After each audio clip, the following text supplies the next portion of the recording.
Dear students, now we were discussing about the boundedness theorem. That is, f is a continuous function from A to R, then if f is defined or a continuous function on a closed and bounded interval should implies the boundedness of that function. Now we are going to another two important matters, which are absolute minimum and absolute maximum. Consider a function f of x equals x square, where x fall in closed interval minus 1, 1. Consider this function. F is defined in such a way that f of x equals x square, where x fall in closed interval minus 1, 1. Now what is f of 1? Here f of 1 equals 1. Also f of 1 equals 1 means, so 1 is the upper bound of this value or this interval. So f of 1 equals 1, and we say that f of 1 greater than or equals f of x for all x falling closed interval minus 1, 1. Means, consider this minus 1, 1. So this is minus 1 and this is 1. So in between this minus 1 and 1, so then its x image is f image in between minus 1, 1. All of its f image should be less than or equals this 1 itself. Okay, here it is, suppose it is 1 by 2, f of 1 by 2, it is 1 by 4. Again it is less than 1, f of minus 1 by 2, it is again 1 by 4. Why? Because x square is again less than 1. So f of 1 is the maximum value here. So means f of 1 greater than or equals f of x. Moreover, what is f of minus 1? F of minus 1 is again 1 square, minus 1 whole square, which is again 1 itself. So here again f of minus 1 also greater than or equals f of x for all x falling closed interval minus 1, 1. Okay. Means if again x equals 1 by 3, it is f of x. F of x is 1 by 3 whole square, means 1 by 9, that is again 1 by 9 less than or equals 1. That means 1 by 9 less than or equals f of minus 1. Clear? Means all x lies in between this minus 1 and 1 has its f value less than or equals this 1, as well as less than or equals this f of 1 and f of minus 1. That means here 1 and minus 1 are said to be the absolute maximum. It is said to be the absolute maximum. 1 and minus 1 are said to be the absolute maximum points of this function. Agree? Absolute maximum point. So this f of 1 and f of minus 1 are said to be the absolute maximum values. Clear? That means 1 and minus 1 are the absolute maximum points. So f of 1 and f of minus 1 are the absolute maximum of closed interval minus 1, 1, or sorry, absolute maximum of f on closed interval minus 1, 1. Enough. That means, consider a function, let A is a part of 1 and f is from A to 1. Then f is said to has an absolute maximum if f of x star greater than or equals f of x for all x fall in A, and this x star is said to be absolute maximum point. Absolute maximum point. So this is our definition.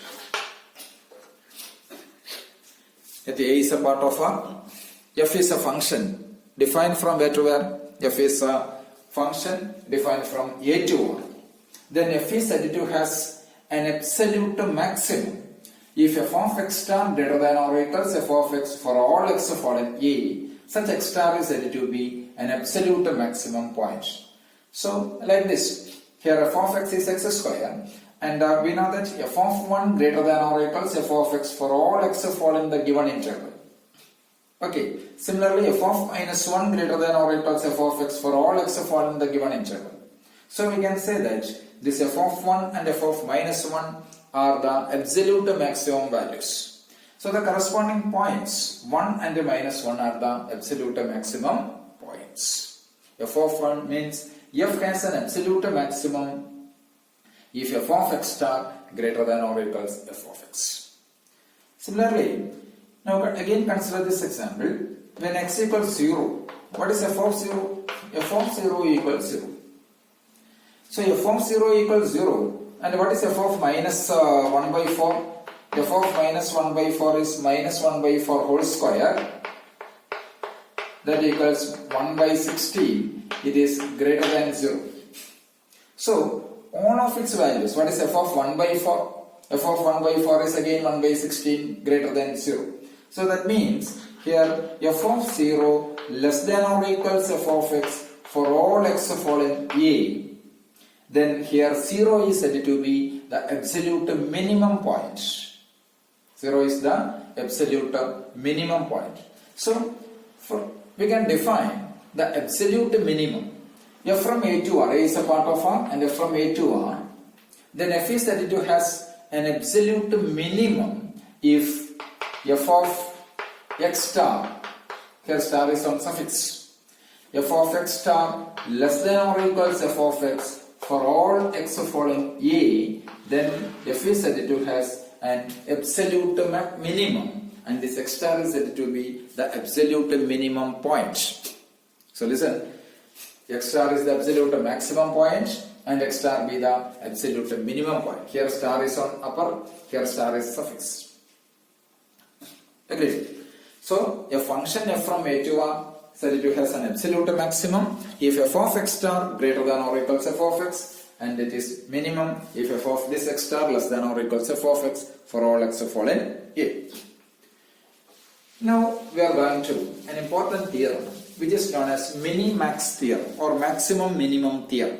Whatever may be, it is known as maximum minimum theorem or minimum maximum theorem. So the theorem states that the statement is let I equals closed interval A be a closed and bounded, which is closed and bounded. F from I to R is continuous on A. F from I to R be continuous. F from I to R be continuous on closed AB or continuous on I means continuous on closed AB. Then F has an absolute minimum. Then F has an absolute minimum and absolute maximum. Then F has an absolute minimum and absolute maximum on the given interval I. So this is the minimax theorem. The statement is also important that I equals closed AB, which is closed and bounded. F from I to R is continuous on I. Then F has an absolute maximum and an absolute minimum on I. So how to prove?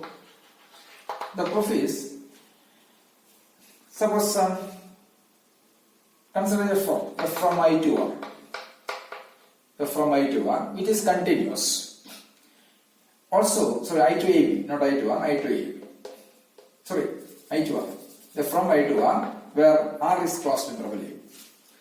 It is given F is closed interval AB is closed and bounded, as well as F is continuous. Then we know that F of I is bounded. Why? Because boundedness theorem. F of I is bounded because of boundedness theorem. Since AB is closed and bounded, means I is closed and bounded. F from I to R is continuous function on closed AB. Then by the boundedness theorem, F of I is bounded. Since F of I is bounded, it is both bounded above and below. So its supremum and infimum are exist. So let S star equals supremum of F of I. S star equals supremum of F of I. So that means for all n following n, s star minus 1 by n is not an upper bound. Is not an upper bound. Why? Because s star is the supremum. So no element less than s star is an upper bound. Then for any natural number n, 1 by n is a positive quantity. So s star minus 1 by n should strictly less than s star. So clearly s star minus 1 by n is not an upper bound for f of. Okay. S star minus 1 by n is not an upper bound. So that means there exists a sequence xn following I such that s star minus 1 by n strictly less than xn less than or equals s star. Okay, by that property. But what is xn? Xn following I. What is I? I is closed and bounded. Since xn following I means I is closed and bounded, means a less than or equals x means xn ranges from a to b. So clearly secant xn is bounded. Secant xn is bounded means by Bolzano-Weierstrass theorem, this secant xn has a convergent subsequence. Every bounded sequence has a convergent subsequence. Hence, sequence xn has a convergent subsequence. Let it be xnr. Okay.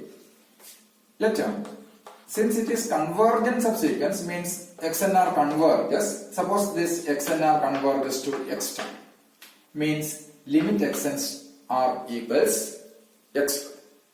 Okay. So limit xn r equals x star.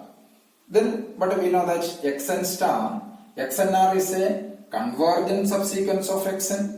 Xn lies in more ranges from a to b. Surely xnr also ranges from a to b. Agreed. So taking limit a less than or equals limit xnr less than or equals limit b. Limit a means a less than or equals limit xnr. Taking limit xnr less than or equals limit b. That means a less than or equals, what is limit xnr? It is nothing but x star. X star less than or equals b. A less than or equals x star less than or equals b means x star fallen where? X star is an element in I. X star fallen I. But f is a continuous function. F is defined in such a way that f from I to r be a continuous function, means it is continuous on I. Since f is continuous on I, so in particular f is continuous at x star following I. F is continuous on I, so it is continuous at each and every point of I, and we know that x star following I. Hence, in particular, this f is continuous at x star. F is continuous at x star. Moreover, xnr converges to x star. Xnr converges to x star. So, by the continuity of f, ensure that this f of xnr converges to f of x star. Okay, x star, f is continuous at x star, and xnr converges to x star, then f of xnr also converges to f of x star. Now, but here we know that s star minus 1 by n less than or equals xn less than or equals s star. Okay, so since s star minus 1 by n, there exists a sequence of not of xn, it is simply f of xn. There is an error here. There exists xn for an I such that s star minus 1 by n less than f of xn. Why? Because it is not an upper bound of f of I. Okay, less than or equals s star. So, but f of xnr converges to f of x star again by using this idea, equation 1. From equation 1, it is s star minus 1 by n less than f of xn r less than or equals s star. Okay, but we know that what is limit on s star minus 1 by n? limit s star minus 1 by n equals limit s star minus limit 1 by n. When n goes to infinity, what is limit 1 by n? Limit 1 by n is 0. So limit s star minus 1 by n is s star. Okay. So that means limit s star minus 1 by n equals s star. So by taking this limit, we have it is s star less than or equals limit f of x and r less than or equals s star. That means limit f of x and r equals s star. Okay. Limit f of x and r equals s star. Limit f of x and r equals x star means, what's your conclusion? Limit f of x and r equals s star. Limit f of x and r. What is limit f of x and r? F of x and r converges to where? F of x star. That means f of x star equals s star. F of x star equals s star. What is s star? S star is nothing but the supremum of f of I. And what is f of x star? By definition, this f of x star is nothing but the absolute maximum of f. So this function f has an absolute maximum on I.